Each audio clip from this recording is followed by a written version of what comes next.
اعوذ باللہ من الشیطان الرجیم بسم اللہ الرحمن الرحیم۔ نجران یعنی یمن کے نصرانیوں کا ایک وفد مدینہ منورہ آیا۔ یہ 14 آدمیوں کی جماعت تھی جو سب کے سب نجران کے اشراف تھے، اور اس وفد کی قیادت کرنے والے 3 شخص تھے۔ پہلے نمبر پر ابو حارثہ بن علقمہ جو عیسائیوں کا پوپ اعظم تھا۔ دوسرے نمبر پر اوہیب جو ان لوگوں کا سردار اعظم تھا، اور تیسرے نمبر پر عبد المسیح جو سردار اعظم کا نائب تھا اور عاقب کہلاتا تھا۔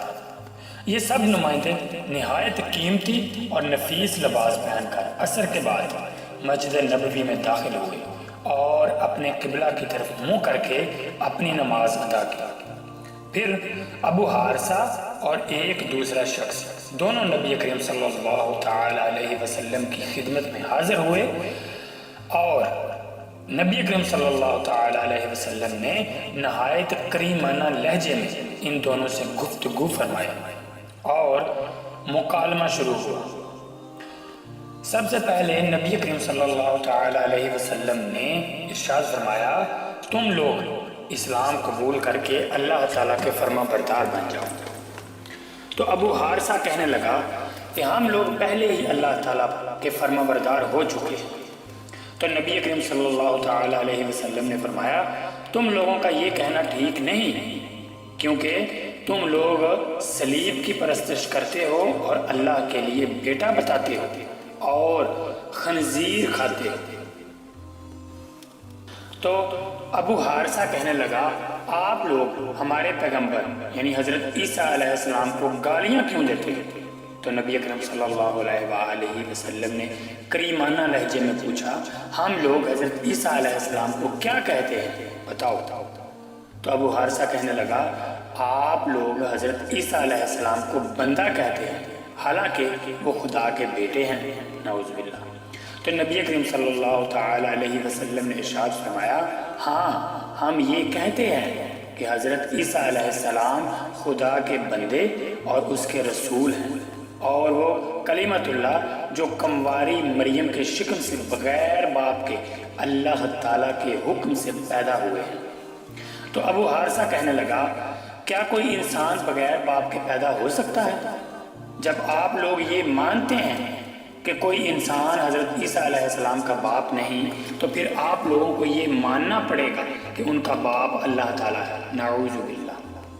تو نبی کریم صلی اللہ تعالی علیہ وسلم نے فرمایا، اگر کسی کا باپ کوئی انسان نہ ہو تو اس سے یہ لازم نہیں آتا کہ اس کا باپ خدا ہی ہو۔ اللہ سبحانہ و تعالیٰ اگر چاہے تو بغیر باپ کے بھی آدمی پیدا کر سکتا ہے اور ہو سکتا ہے۔ تم دیکھو کہ حضرت آدم علیہ السلام کو بغیر ماں کے اور بغیر باپ کے اللہ سبحانہ و تعالیٰ نے مٹی سے پیدا فرما دیا۔ اگر اس نے حضرت عیسیٰ علیہ السلام کو بغیر باپ کے پیدا کر دیا تو اس میں تعجب کی کون سی بات ہے؟ تو نبی کریم صلی اللہ تعالی علیہ وسلم کے اس پیغمبرانہ استدلال اور حکیمانہ گفتگو سے ان کو تو یہ چاہیے تھا کہ یہ وفد اپنی نصرانیت کو چھوڑ کر دامن اسلام میں آ جاتا، مگر ان لوگوں نے نبی کریم صلی اللہ تعالی علیہ وسلم سے جھگڑا شروع کر دیا، نعوذ باللہ، یہاں تک کہ بحث و تکرار کا سلسلہ بہت لمبا ہو گیا۔ تو اللہ سبحانہ و تعالی نے سورہ آل عمران کی یہ آیت نازل فرمائی، بسم اللہ الرحمن الرحیم، فمن حاجک فیہ من بعد ما جاءک من العلم فقل تعالوا ندع ابناءنا وابناءکم ونساءکم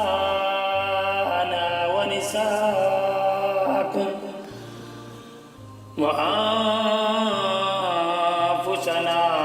وأنفسكم ثم نبتهل فنجعل لعنة الله على الكاذبين۔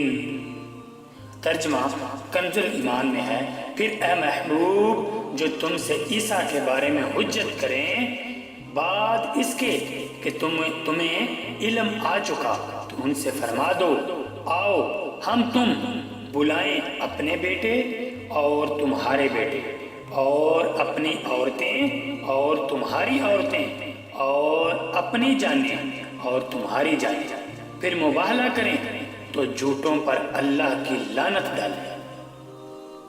قرآن مجید فرقان حمید کی اس دعوت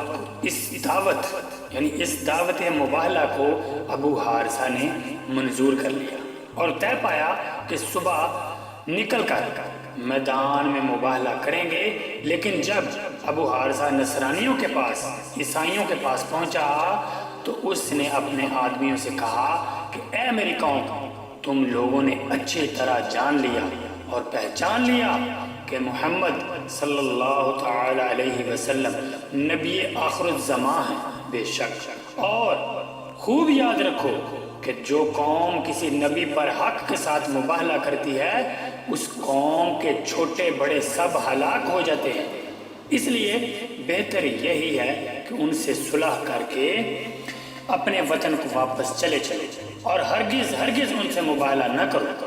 چنانچہ صبح کو ابو حارثہ جب نبی کریم صلی اللہ تعالی علیہ وسلم کے سامنے آیا تو یہ دیکھا کہ آپ حضرت حسین رضی اللہ تعالی عنہ کو گود میں اٹھائے ہوئے اور حضرت حسن رضی اللہ تعالی عنہ کی انگلی تھامے ہوئے ہیں اور حضرت فاطمہ اور حضرت علی رضی اللہ تعالی عنہما آپ کے پیچھے چل رہے ہیں اور آپ ان لوگوں سے فرما رہے ہیں کہ میں جب دعا کروں تو تم لوگ آمین کہنا۔ یہ منظر دیکھ کر ابو حارثہ خوف سے کانپ اٹھا اور کہنے لگا اے گروہ نصارہ، میں ایسے چہروں کو دیکھ رہا ہوں کہ اگر اللہ سبحانہ و تعالی چاہے تو ان چہروں کی بدولت پہاڑ بھی اپنی جگہ سے ہٹ کر چل پڑے گا۔ اللہ اکبر، اللہ اکبر۔ لہذا اے میری قوم، ہرگز مباہلہ نہ کرو ورنہ ہلاک ہو جاؤ گے اور روئے زمین پر کہیں بھی کوئی نصرانی باقی نہ رہے گا۔ پھر اس نے کہا کہ اے ابو القاسم، ہم آپ سے مباہلہ نہیں کریں گے اور ہم یہ چاہتے ہیں کہ ہم اپنے ہی دین پر قائم رہیں۔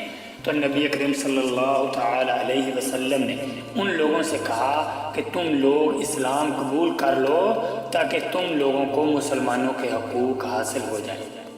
تو نصرانیوں نے اسلام قبول کرنے سے صاف انکار کر دیا۔ تو آپ نبی کریم صلی اللہ تعالی علیہ وسلم نے فرمایا کہ پھر میرے لیے تمہارے ساتھ جنگ کے سوا کوئی چارہ نہیں۔ یہ سن کر نصرانیوں نے کہا کہ ہم لوگ عربوں سے جنگ کرنے کی طاقت نہیں رکھتے، لہذا ہم اس شرط پر صلح کرتے ہیں کہ آپ ہم سے جنگ نہ کریں اور ہم کو اپنے ہی دین پر قائم رہنے دیں، اور ہم بطور جزیہ آپ کو ہر سال 1000 کپڑوں کے جوڑے دیتے رہیں گے۔ چنانچہ نبی کریم صلی اللہ تعالی علیہ وسلم نے ان سے صلح فرمائی اور ان نصرانیوں کے لیے امن و امان کا پروانہ لکھ دیا۔ اس کے بعد آپ صلی اللہ تعالی علیہ وسلم نے فرمایا کہ نجران والوں پر ہلاکت و بربادی آن پہنچی تھی مگر یہ لوگ بچ گئے۔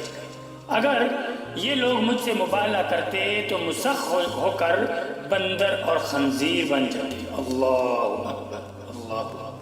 اور ان کی وادی میں ایسی آگ اٹھتی کہ نجران کی کل آبادی یہاں تک کہ چرندے اور پرندے جل بن کر راکھ کا ڈھیر بن جاتے اور روئے زمین کے تمام عیسائی سال بھر میں فنا ہو جاتے۔ اللہ اکبر۔ یہ بہنوں، اس واقعے سے جو ہمیں درس ہدایت ملتا ہے اس سے معلوم ہوا کہ اللہ کے رسولوں کے ساتھ مباہلہ کرنا ہلاکت و بربادی سے خالی نہیں، ہلاکت و بربادی ہے، بلکہ انبیاء، اولیاء اور اللہ والوں کا مقابلہ کرنا اور ان لوگوں کی بد دعا کا سامنا کرنا بربادی و ہلاکت ہے، بلکہ اللہ سبحانہ و تعالیٰ کے ان محبوب بندوں کی ذرا سی بے ادبی اور دل آزاری بھی انسان کو فنا کے گھاٹ اتار دینے کے لیے کافی ہوتی ہے اور ایسی تباہی و بربادی لاتی ہے کہ جس کا کوئی علاج نہیں۔ واللہ تعالی عالم۔ السلام علیکم ورحمۃ اللہ وبرکاتہ۔